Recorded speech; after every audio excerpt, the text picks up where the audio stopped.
Hey! Tambala na! At eto na sila, ang nag-iisang masugid na tagahanga ni Nicole Yala.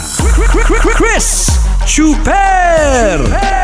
Kasama ang nag-iisang die-hard fan ni Chris Chuper, Nicole Yala! Mula sa Mahiwagang Burnay, ang kwento.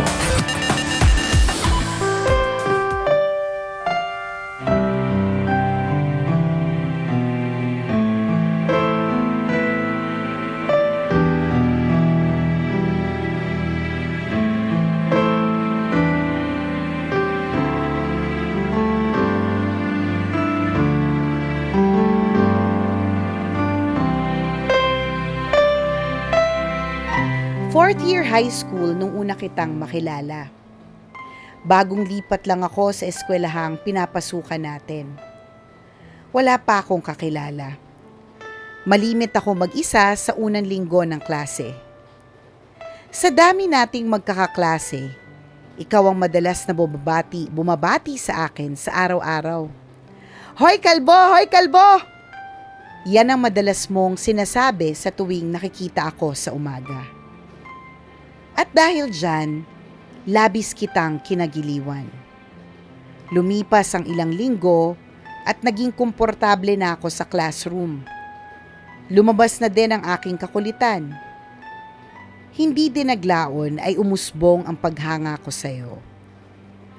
Lalo pang lumalim ito nung nalaman ko na kamamatay pa lang ng nag-iisa mong ate. Pakiramdam ko, kailangan mo ng taong kakalinga sa'yo.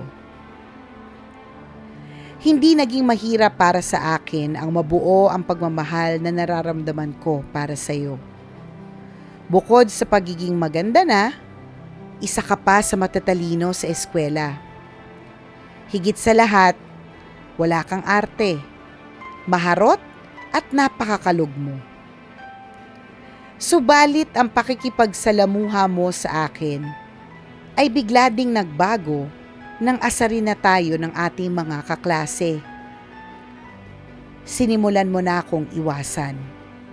At ang nakasanayan ko na naririnig sa umaga na, "Hoy kalbo," ay kasama na din na naglaho. Gayunpaman, hindi ito naging dahilan upang mawala ang nararamdaman ko para sa'yo.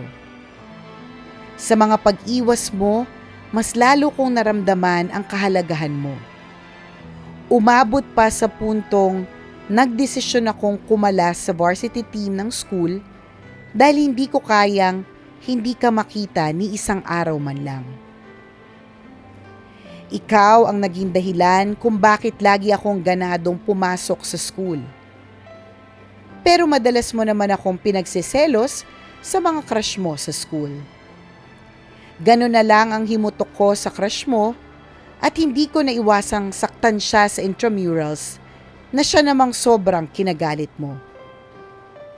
Lahat na lang ginagawa para lang ma-turn off ako sa'yo. Natapos ang school year, naghiwalay na ang landas natin. Pinagpatuloy mo ang kolehiyo at kumuha ng elementary education sa PNU. Samantalang ako naman ay nagpahinga sandali at nagdesisyon na pumasok sa JRU sa kursong management. Lumipas ang isang school year, wala pa ring pagbabago sa nararamdaman ko para sa'yo. Patuloy ako nakikibalita sa kalagayan mo sa tulong ng mga common friends natin noong high school. Buwan ng Marso, may natanggap akong text galing sa'yo. Hindi ko maitago ang saya. Labis-labis ang kilig na nararamdaman ko. Dali-dali akong bumili ng call card sa tindahan sa halagang 300 at inubos ko ito sa pakikipagkwentuhan ko sa iyo. Para nga hindi maputol ang usapan, niloadan pa kita.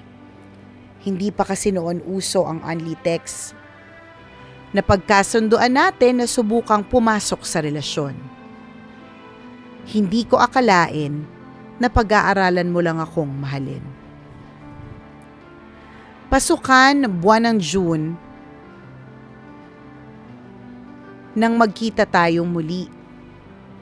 Dito napatunayan ko na seryoso ka sa relasyon nating dalawa. Pumayag kang maipakilala ko sa magulang ko.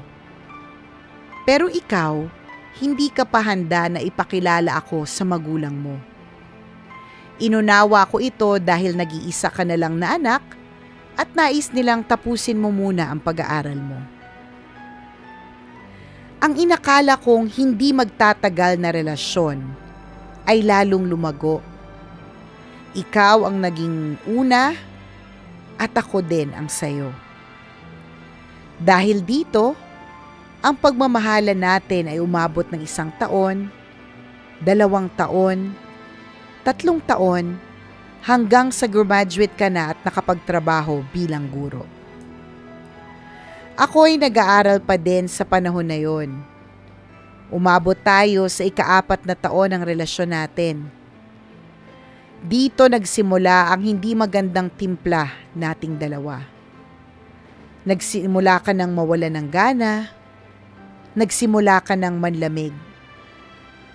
Hindi ko ito pinansin dahil sumpungin ka naman talaga paminsan. Hanggang sa isang araw nag-away tayo sa napakababaw na dahilan. Nag-break tayo sa text. Hindi ito normal dahil sa tuwing nagbe-break tayo, hindi natin pinalilipas ang 1 araw at nagkakaayos din tayo. Binabalik mo sa akin ang mga sweet text ko every month sa rin natin. Yun ang nagiging way para magkabati na tayo ulit. Pero lumipas ang ilang araw, wala pa rin ako natatanggap na text galing sa'yo. Hanggang sa tinawagan ako ng bago mong boyfriend. Tama, bagong boyfriend sa loob lamang ng 5 araw mula nang tayo ay mag-away. 4 na taon, laban sa 5 araw. Ito yung sitwasyong dumurog sa puso ko.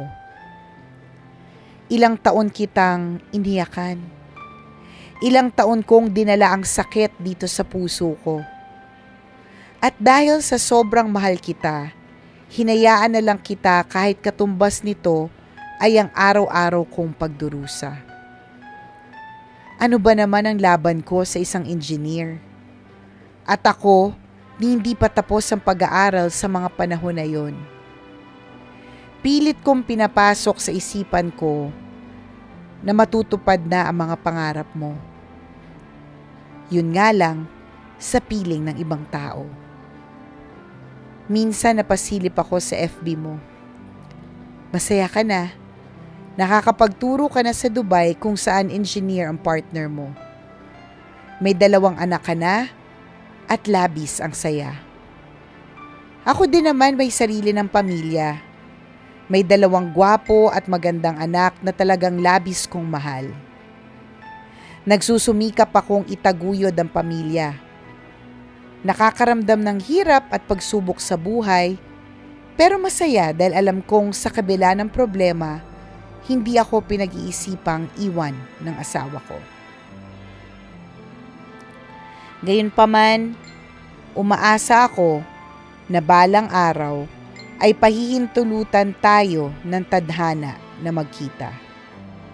Nais kong magpasalamat sa iyo dahil ikaw ang nagturo at nagparamdam sa akin ng pagmamahal at ng sobrang sakit. First love never dies. Maaaring totoo dahil sa tuwing napapanaginipan kita, may kirot sa puso ko sa pagising ko.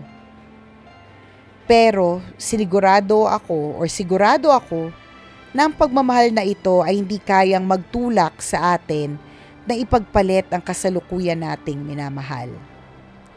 Salamat po sa pagbibigay ng panahon para basahin ang aking kwento. Ito po si Rich, ang bago niyo pong tambalanista simula ng pandemya.